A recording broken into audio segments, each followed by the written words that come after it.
Hari Om. We will embark on another story series. Stories really excite me. Yes, so we will take a journey into the stories, but not just stories.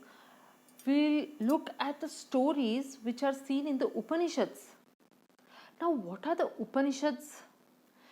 Upanishads are the final portion of the Vedas, and these Upanishads contain some serious matter.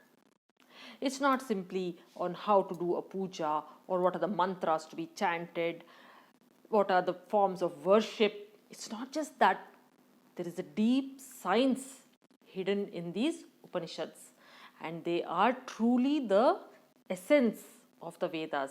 And that's why they are also called Vedanta. It's not just that they come in the last portion, but they contain the final verdict of the Vedas, so to say. Now, Bhagavan Vedavyasji, you know who he is, his very name tells us, right?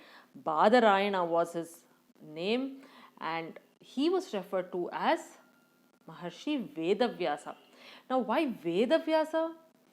We are all familiar with the fact that he was the one who classified that mound of so many mantras and put them in order into four categories and called them the Chaturveda.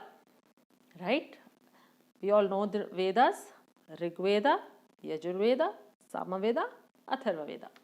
So, this was what Vedavyasji did. Now, somewhere I feel Vedavyasji loved stories. And of course, you all know he's a master storyteller. What are the stories he's written?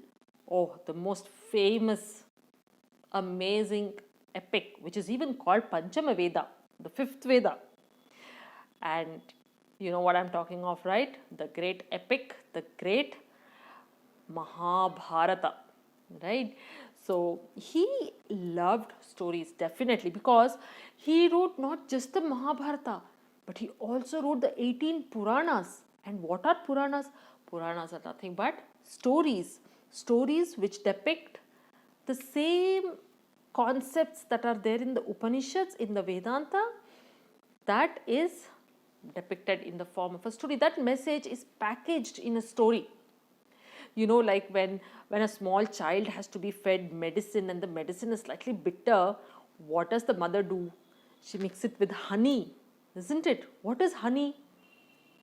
Honey gives that sweetness, so the child cannot really taste the entire bitterness of the medicine.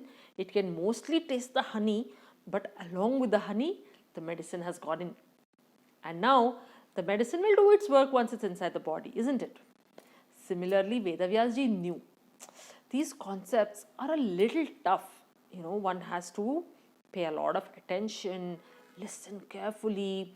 Then, having listened, you have to think about it, analyze for yourself. You will have doubts, ask a teacher, get those doubts cleared, and make your knowledge pakka.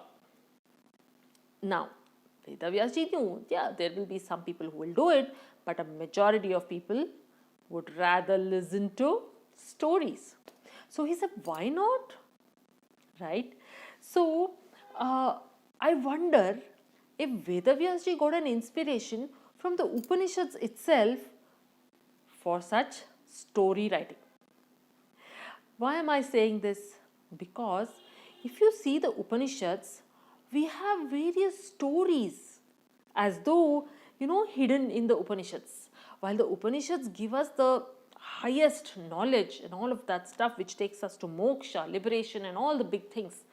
But there are those lovely stories that are hidden inside, giving us that same high message which some of those direct mantras give us. And of course, who doesn't like stories? We all love listening to stories. And I also love telling stories. All right. So I thought we will take up Upanishadic stories, the stories that are in the Upanishads. We have story in the Kena Upanishad, we have it in the Kathopanishad, then Chandogya Upanishad, then Brihadaranyaka Upanishad. These two big Upanishads have plenty of stories in them. So one by one, let's take up these stories and I will narrate one story per session, and we will do this as a Upanishad story series. Great! I'm looking forward to narrate the first story. Are you also eager to listen to those stories? I'm sure you are. So, shall we? Let's get on with the first story coming up in the next session. Looking forward to this. Hari Om.